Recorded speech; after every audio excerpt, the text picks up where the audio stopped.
मैं कोई चवन्नी हूं जो ऐसे करके जो पलट जाऊंगा। उत्तर प्रदेश की राजनीति में जो पार्टी पिछले 2 लोकसभा चुनावों और विधानसभा चुनावों में लगभग समाप्त हो गई थी, वो पार्टी 2022 के इस चुनाव में एक अहम कड़ी नजर आ रही है। पार्टी है राष्ट्रीय लोकदल और फिलहाल इसके सूत्रधार हैं चौधरी जयंत सिंह। आज के हमारे इस वीडियो में जयंत के चौधरी बनने की पूरी कहानी। सबसे पहले आपको बताते हैं कौन है जयंत चौधरी।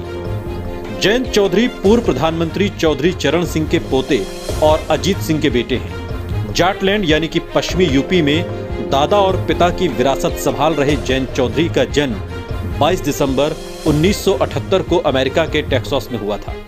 IIT खड़गपुर से पढ़े उनके पिता चौधरी अजीत सिंह तब वहां IBM कंपनी में काम किया करते थे। जयंत की मां का नाम राधिका सिंह है और उनकी 2 बहनें हैं। जयंत दिल्ली यूनिवर्सिटी के श्री वेंकटेश्वर कॉलेज से अंडर ग्रेजुएट हैं। साल 2002 में जयंत ने लंदन स्कूल ऑफ इकोनॉमिक्स से मास्टर ऑफ फाइनेंस किया। उन्होंने पॉलिटिकल साइंस में पढ़ाई की। साल 2003 में जयंत की शादी चारू सिंह से हुई। चारू एक डिजाइनर हैं, उनकी 2 बेटियां भी हैं। राजनीति की दुनिया में आने से पहले जयंत ने लगभग 2 साल दिल्ली में एक इन्वेस्टमेंट बैंक में काम भी किया है। सियासी दुनिया में जयंत की एंट्री। ऐसे तो जयंत साल 1996 के उपचुनाव से ही पार्टी के लिए प्रचार कैंपेनिंग किया करते थे, लेकिन सही मायनों में सियासत की दुनिया में जयंत की एंट्री साल 2009 में हुई, जब वो महज 30 साल की उम्र में मथुरा सीट से लोकसभा का पहला चुनाव लड़े और जीते भी। इसके बाद साल 2012 में वो मथुरा की ही माठ सीट से विधानसभा का चुनाव लड़े और यहां भी उन्होंने जीत दर्ज की। साल 2014 में चली मोदी लहर में जयंत भी बह गए। मथुरा से बीजेपी ने हेमा मालिनी को उतारा। जयंत ये चुनाव हार गए। उधर पिता चौधरी अजीत सिंह भी बागपत की सीट हार गए। इसे साल 2013 के मुजफ्फरनगर दंगों के असर के तौर पर देखा गया।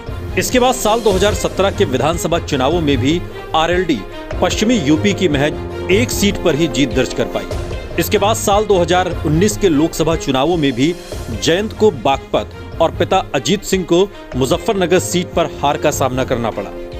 राजनीति का ककहरा तो जयंत चौधरी पहले से जानते थे, लेकिन 2 लोकसभा चुनावों और विधानसभा चुनावों में मिली हार ने उन्हें जमीन पर उतरने को मजबूर कर दिया। जयंत कृषि कानूनों के खिलाफ किसानों की महापंचायतों और कार्यक्रमों में बढ़ चढ़कर भाग लेते दिखे, तो साथ ही हाथरस की पीड़िता को इंसाफ के लिए भी अपनी आवाज बुलंद करते और पुलिस की लाठियां खाते भी नजर आए। मुझे तो बड़ा अटपटा अजीब लगता है कि सरकार से पूछा जाए कि आपकी सबसे बड़ी उपलब्धि क्या है, वो मंदिर मंदिर मंदिर गाते हैं। वो किसी विश्वविद्यालय का नाम नहीं गिना सकते। वे नौकरी जो बेरोजगार हमारे युवा हैं, जिनको बुलाया जाता है कि भर्ती होगी और फिर बैठा दिया जाता है और लौटा दिया जाता है घर कि पेपर लीक हो गया, उनके लिए व्यवस्था में आपने कुछ नहीं किया। तो मेरे लिए तो असल मुद्दे कुछ और ही हैं। 6 मई 2021 को RLD अध्यक्ष चौधरी अजीत सिंह का निधन हो गया।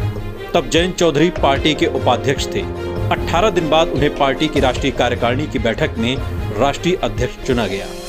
2022 का विधानसभा चुनाव पहला ऐसा चुनाव होगा जिसमें राष्ट्रीय लोकदल जयंत चौधरी के नेतृत्व में लड़ेगी। 23 नवंबर 2021 को RLD ने सपा के साथ विधानसभा चुनावों के लिए कुल 45 सीटों का करार किया है। इसमें से 35 RLD के चुनाव चिन्ह यानी कि नल पर लड़ेंगे और 10 सपा की साइकिल पर। जयंत के सामने चुनौती। पिता की मौत के बाद अब पार्टी की पूरी जिम्मेदारी जयंत के कंधों पर है।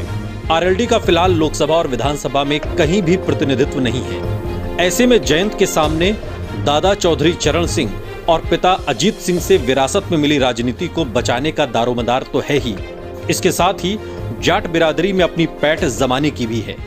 बहरहाल जाट बिरादरी जयंत को अपना नेता स्वीकार कर पाएगी या नहीं, जाटलैंड में जयंत कितना कमाल दिखा पाएंगे, इसका फैसला 10 मार्च को होगा। आपको कैसा लगा ये वीडियो हमें कमेंट सेक्शन में जरूर बताएं।